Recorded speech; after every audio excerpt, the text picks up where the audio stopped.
أعوذ بالله من الشيطان الرجيم. بسم الله الرحمن الرحيم.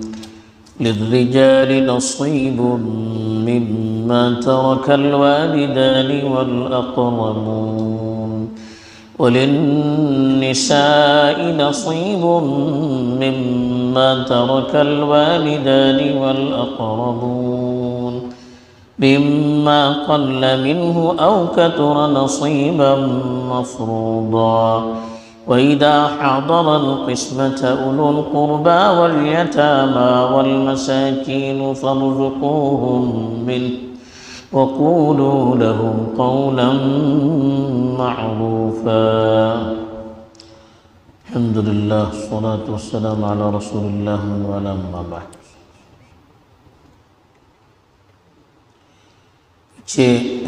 کئی آیات سے یتیموں کے مال کے سلسلے میں اور ان کے حقوق کے سلسلے میں گفتگو چل رہی ہے.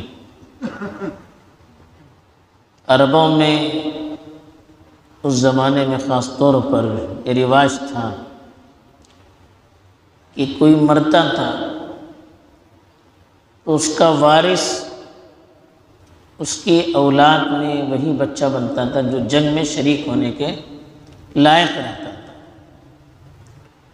جس کی وجہ سے عورتیں اور چھوٹے بچے وراثت سے محروم کیے جاتے تھے.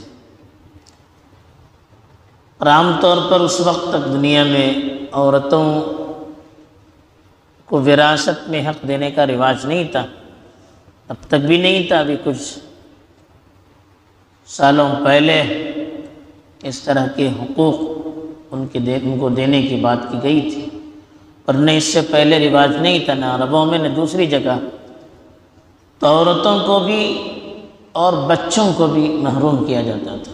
قرآن نے وراثت کے سلسلے میں سب کے حقوق متعین کیے اور بتایا کہ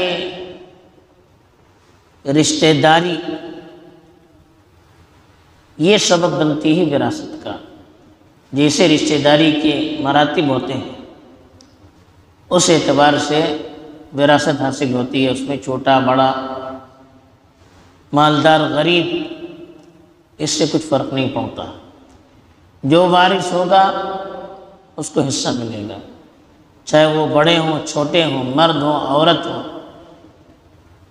بالغ ہوں نابالغ ہوں، مالدار ہوں غریب ہوں، کوئی بھی ہو، اس کو شریعت نے اس کا حق اپنی طرف سے متعین کر دیا تاکہ لوگ اپنی مرضی سے تقسیم کر کے کسی کی حق تلفی نہ کریں. اسی لیے ارشاد فرمایا للرجال نصیب، مرد کا حصہ ہے مما ترک الوالدان والاقربون، اس مال میں سے جو والدین یا رشتہ دار چھوڑ کر جائیں. وَلِلنِّسَاءِ نَصِيبٌ، عورتوں کا بھی حق ہے مما ترک الوالدان والاقربون، اس چیز سے جس کو والدین اور قریبی رشتہ دار چھوڑ جائیں. مما قل منہ او کثر، چاہے وہ تھوڑا ہو یا زیادہ بہت ہو. نصیبا مفروضا، طے شدہ حصہ. اب اس میں اللہ تعالیٰ نے ایک بات تو یہ بتائی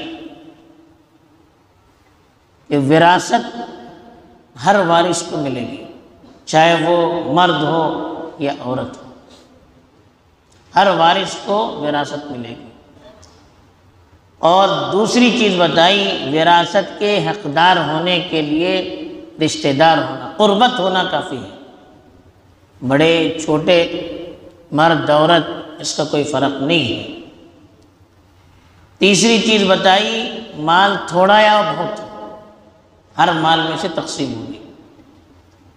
ایسا نہیں کہ زیادہ مال ہو تو تقسیم ہو گئی، کم مال ہو تو تقسیم نہیں کیا. نہیں، مال تھوڑا ہو یا زیادہ ہو، حصہ زیادہ ملے یا کم ملے، تقسیم بہرحال کرنا ہوگا.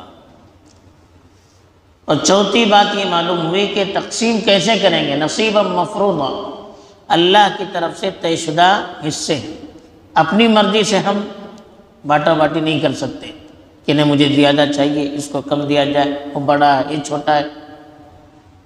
کتنا حصہ کس کو ملنا چاہیے اتنا حصہ شریعت نے خود طے کر دیا۔ اب ہمیں اپنی مرضی سے اس میں کمی بیشی کرنے کی کوئی ضرورت نہیں ہے۔ اور ایک مسئلہ یہ بھی ہوتا ہے کہ جو قریبی رشتہ دار ہوتا ہے اس کو وراثت ملتی ہے، قریبی رشتہ دار کی موجودگی میں پھر دور کے رشتہ دار کو حصہ نہیں ملتا ہے۔ تو یہ شریعت نے ساری باتیں طے کر رکھی ہیں۔ دوسرا مسئلہ یہ بتایا کہ وَإِذَا حَضَرَ الْقِسْمَةَ أُولُو الْقُرْبَى، پہلے ہوتا تھا کہ وراثت جب تقسیم ہوتی تھی تو بہت سارے رشتہ دار وہاں پر حاضر رہتے تھے، بعض یتیم ہوتے تھے، بعض محتاج بھی ہوتے تھے، آتے تھے کسی امید پر آتے تھے شاید ہم کو بھی مل جائے۔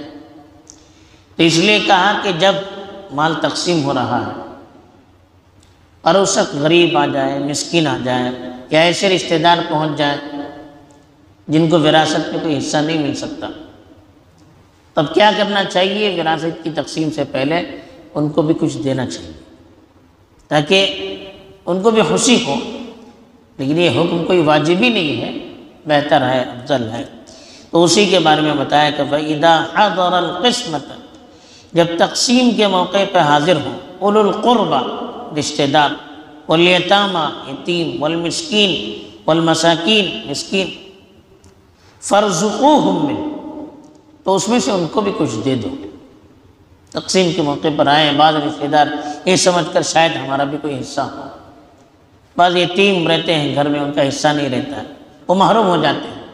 مثلا باپ ہے، اس کا انتقال ہو گیا، لیکن ایک بیٹے کا اس کی زندگی میں انتقال ہو چکا ہے، اب اس کے جو بچے ہوتے ہیں پوتے، ان کو حق نہیں ملتا، اب وہ بھی بیچارے وہاں موجود ہیں، باپ کی موجودگی میں بیٹا مر گیا اب اس کا حق ہوتا نہیں ہے، اب اس کی جو اولاد ہوگی وہ بھی محروم رہیں گی، لیکن اس وقت بیچارے وہ موجود ہیں گھر میں، ساتھ میں رہتے ہیں، اب وہ بھی سامنے رہیں گے تو ان کو بھی تکلیف ہو سکتی ہے، ان کو بھی کچھ دے دیں۔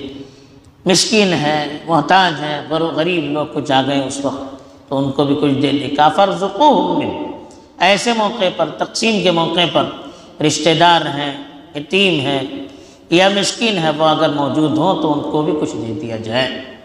وَقُولُوا لَهُمْ قَوْلًا مَّعْرُوفًا، اور ان سے بھلی بات کہی جائے۔ اگر ہم نہیں دے سکتے، مثلا وہاں نابالغ بچوں کا مال ہے، وہ تو بچوں کا مال ہوتا ہے، ہم تقسیم نہیں کر سکتے، یا وہ زیادہ چاہتے ہوں گے ہم زیادہ نہیں دے سکتے، تھوڑا سا دے سکتے ہیں، تو ایسی صورت میں پھر ہمیں ڈانٹنا نہیں چاہیے، بلکہ بھلائی سے ان کو سمجھانا چاہیے کہ ہم مال میرا نہیں ہے، بچوں کا ہے، میں نہیں دے سکتا، یہ ان کا حق ہے، یا وراثت سب کی مال ہے، سب کے اپنے اپنے حصے ہیں، تو ہم زیادہ آپ کو نہیں دے سکتے، تھوڑا سا دے سکتے ہیں۔